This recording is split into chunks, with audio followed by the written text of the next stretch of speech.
Brexit, the amorphous blob that it was, could be about anything that, well, the Brexiteers or the Leavers at the time wanted it to be about. And of course, one of the big things that they wanted it to be about was trade.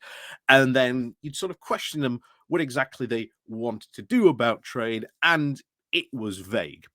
Essentially, Britain could be a trading superpower again, and it could do all these trade deals. It could join things like the Pacific Partnership, and then question why you would want to join the Pacific Partnership when it's a, a multilateral trade agreement negotiation on the far side of the world, which has, well, when you join it, you have to accept lower standards, was hailed as something good that we should join. And of course, we've talked about the many problems that joining the Pacific Partnership will bring us in the future.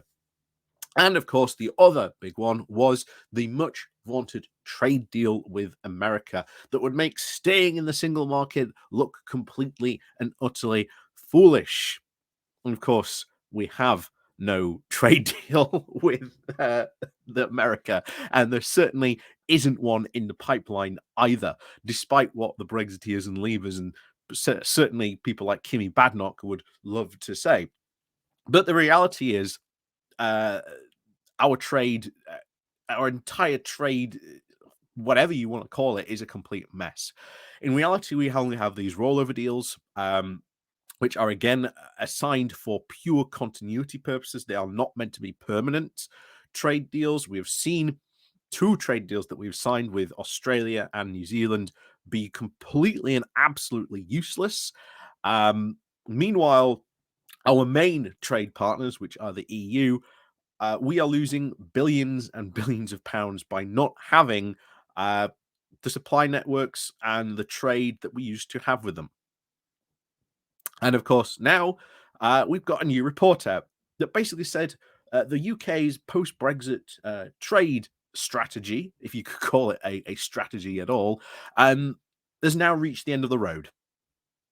That the UK needs to figure out what it really wants to do, because this is what happens when you rely on slogans. Slogans only get you so far before you actually have to start putting, meat on the bones. And the thing is, there was never any bones to put any meat on of a trade idea that the UK had, because, as we've said multiple times, the Brexiteers, the Leavers, did not understand trade, and hence why it has been a continuing disaster for UK companies when it comes to trade.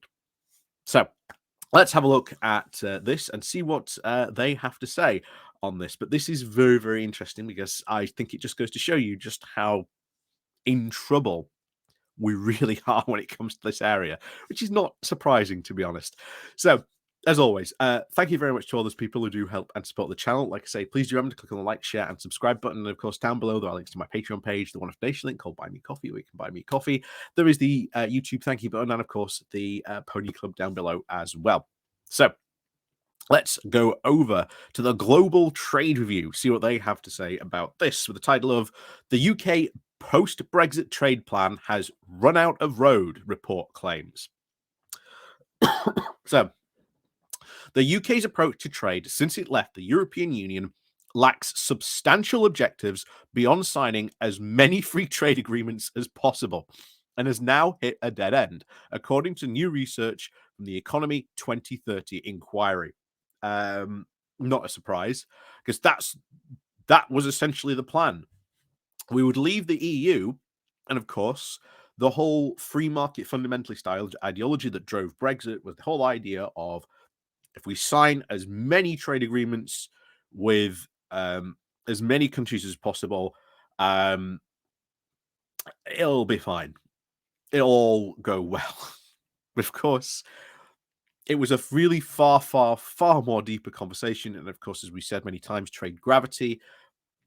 We are a European country. We trade mostly with the EU. They are our biggest trading partner. They're not going anywhere. And yet we have damaged that trade relationship that we had. And Now all these extra trade deals doesn't really matter because we are just the UK. We do not have, to be honest, a lot to offer. We've got no manufacturing base. Um, we don't really create a lot in terms of like raw materials here in the UK. We've only really got a very strong service sector, and of course, who wants service sectors? Well, it's advanced economies, and of course, most of the advanced economies are in the EU, which we have essentially cut ourselves off from. So you've only really got outside of the EU, America, Canada, Israel, New Zealand, Japan, uh, and New Zealand and Australia. I think I've said those before, but you've basically got those countries, and that's it. And even then, um, the Australian and the New Zealand trade deal had almost next to no benefits when it came to a services, and we have, especially with the Australian trade deal, thrown British farmers under the bus. And that is going to come back to bite the Tories in a big, big way in the future. But back to it. So, the inquiry is a 3-year project by the Resolution Foundation, a think tank and the Centre for Economic Performance at the London School of Economics that was funded by the Nuffield Foundation, a charitable trust, and it seeks to explore the nature of economic change in the UK. Trading Up, the project's latest report, calls for the UK government to actually implement a far more ambiguous strategy to protect the high value manufacturing and try to capitalize on the country's strengths in the services exports. For the first time in half a century, Britain needs a trade strategy, but it does not have one, said Sophie Haig, the principal economist at the Resolution Foundation. The recent focus on signing free trade deals agreements to try and limit the loss of the post-Brexit market access has been successful, but it has now run out of road with no prospect for further significant agreements. Since leaving the EU, the UK has signed deals with over 73 countries plus the EU, covering around 60% of its total trade. While many of these were so-called rollover agreements, copying the terms and pacts that the UK previously had when it was an EU member, it has also achieved deals from scratch with Australia and New Zealand, as well as an agreement in principle to join the Comprehensive and Agreement for Trans-Pacific Partnership, or the CTPPP. But there is little scope for further trade liberalization, given that these deals with the US and China, which jointly account for 24% of the UK trade, are not on the table. What's more, the report finds, is that the deals that have been signed have not been significant to prevent a worrying decline in the volume of UK goods exports, which are 17% below pre-Brexit levels. Bear in mind, that means that we are now 70% lower than we used to be. That is a lot and represents billions of pounds that could be in the economy, but are no longer in the economy because we're not exporting. And that is a massive problem for our economy. In particular, it calls out the hit to the UK high value manufacturing trade from the UK EU Trade and Cooperation Agreement, saying at the end of 2022, exporters such as cars and chemicals were respectively 11% and just 2% above pre-Brexit levels, the report says. It adds that this underperformance was compared to the rest of the G7, where cars and chemical exports were on average 4% below and 25% above the level at the start of that period. The new UK trade strategy is therefore needed, said the authors, with a very defensive focus on goods and innovation approach to promoting service exports. Because, as we said, we're a service-based economy. 80% of our economy is based on services. And yet, all these new trade agreements, which they've been running around like headless chickens to try and sign and show that, oh, look, yeah, we can trade, we don't need the EU. None of them have covered those areas, which again, remind you, makes up 80% of our economy. So back to it. A new strategy must now recognize the nature of the UK economy, developments in global trade patterns, and the rising geopolitical tensions regarding goods trade in particular, says Hale.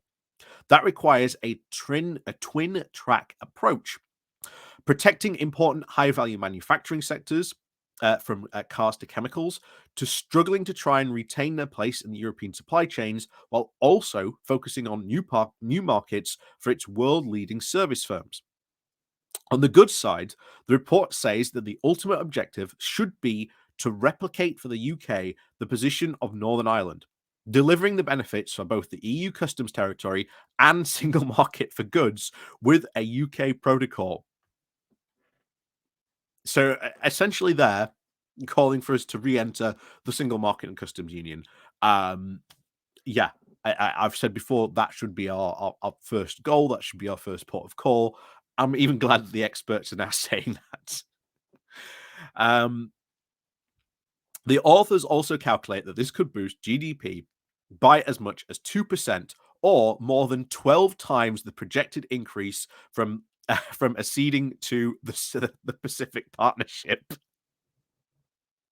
So again, it just goes to show you how little we are actually gaining from joining the Pacific Partnership.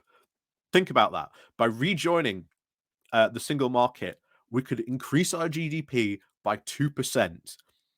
And you compare that to what would be a 12 times projected increase from joining. Just goes to show you how useless it really is joining that trading bloc. While acknowledging that this would be politically controversial in both the UK and Brussels, the report authors say that they believe it is not unimaginable. Meanwhile, for services, the report recommends new types of service trade agreements, or STAs, covering sectors such as finance, business services, education, and culture.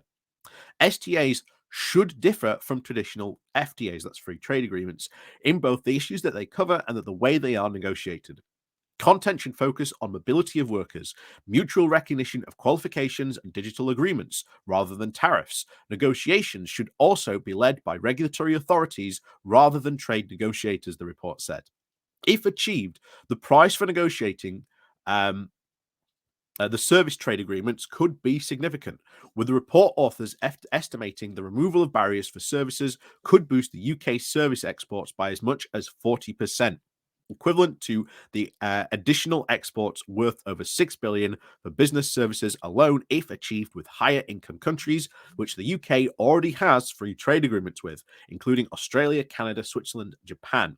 And if a STA could be reached with the US, this figure could climb to as much as 17 billion, the report says. Now, bear in mind, that's if we can actually get it. It's not beyond the realm of possibility if we went for something like this. But here's the thing: you've got to think of the government we've currently got in charge. They have no imagination. They would never ever sign something like this at all. It's completely beyond their realm, and you instantly see why they would never do about it, because you'd have to hand over the negotiations, as it's just in the article, to the regulating authorities. We have a current government that is pretty much staffed and run by free market fundamentalists. They are not going to hand over that amount of power to a regulatory body. So unless Labour sort of goes in this direction, which I again hope they do, and I hope they're paying attention to this as well, this is the way that we really need to go.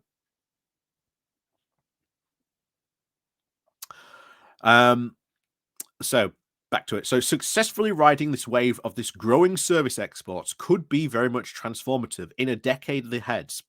Maintaining the UK's current market share as a global service exports thrive, compared to the very muddled post-Brexit path, which could ultimately boost exports by up to 200 billion by 2025, the authors said.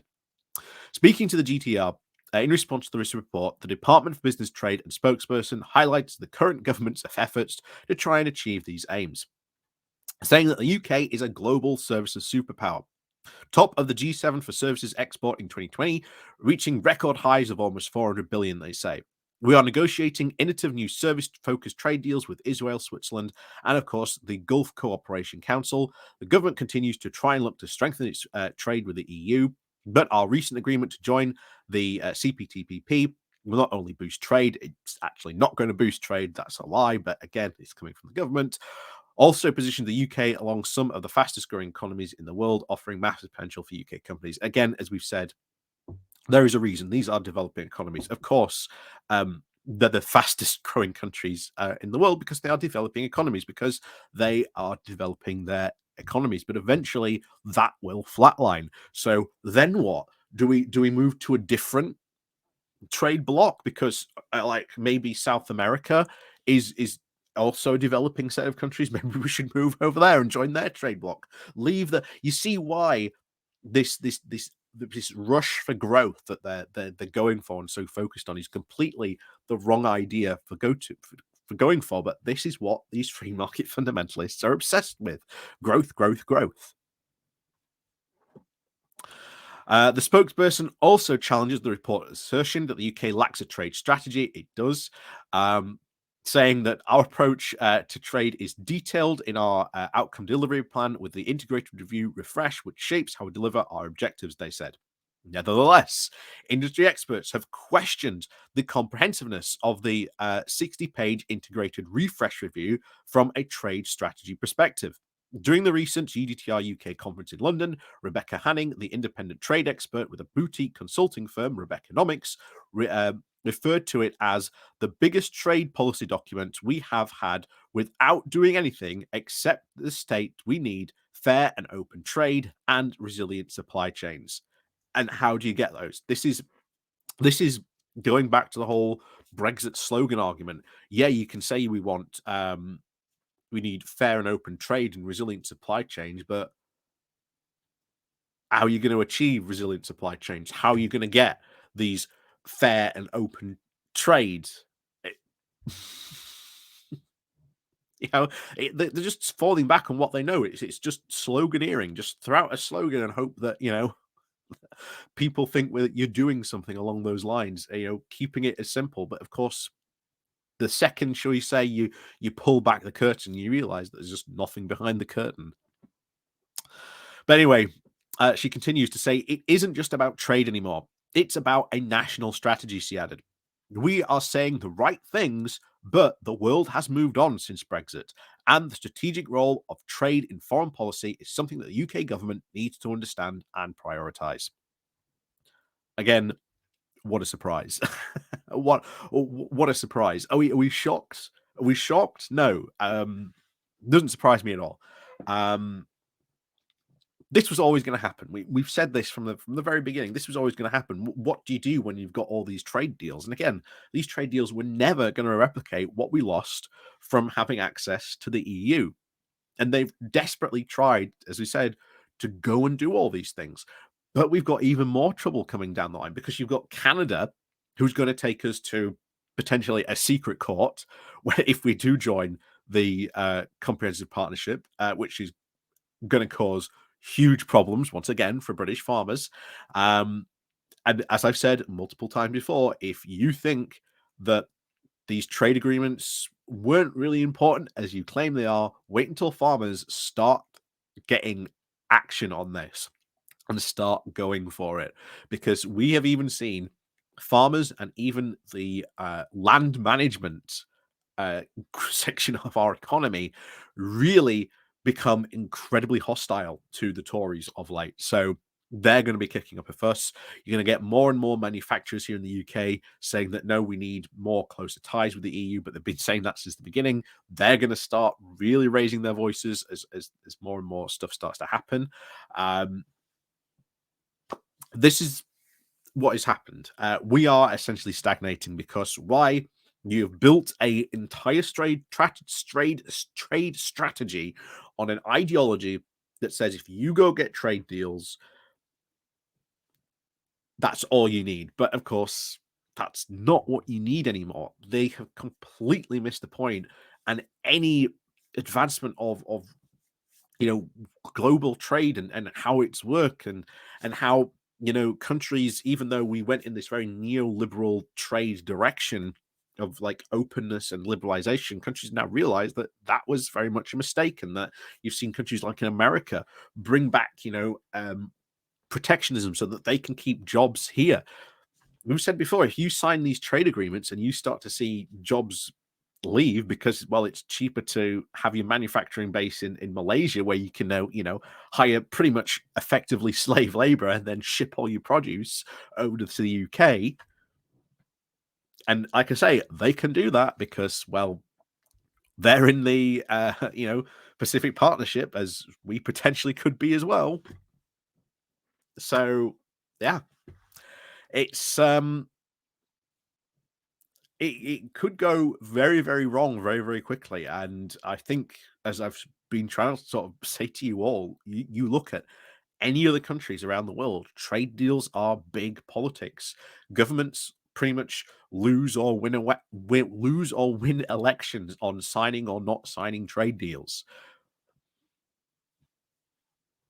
And this is about, I think, to become a very big part of our politics once again. And it's something that we haven't really experienced for years. And as the report said, we actually haven't had really a trade strategy for years because we've never really needed one because we're in the EU. We relied on the EU's trade strategy to be able to do it. And now you've got a government that says trade's important and then can't actually figuratively put something together to actually achieve what it wants. If it's saying that trade is so important, then what's it doing to get trade, to do stuff, to protect industries here? It's doing nothing. But that's what happens when you go down this free market fundamentalist ideology where you are like growth is all, and that is the be all and end all of it. But it's only what we've been warning about for years. So, as always, thank you very much for watching. And of course, as always, please do remember to click on the like, share, and subscribe button. And of course, as always, down below, there are links to my Patreon page, the one-off donation link called Buy Me Coffee, where you can want Buy Me Coffee. And of course, as always, there is the YouTube thank you button as well. So, as always, we'll see you all next time.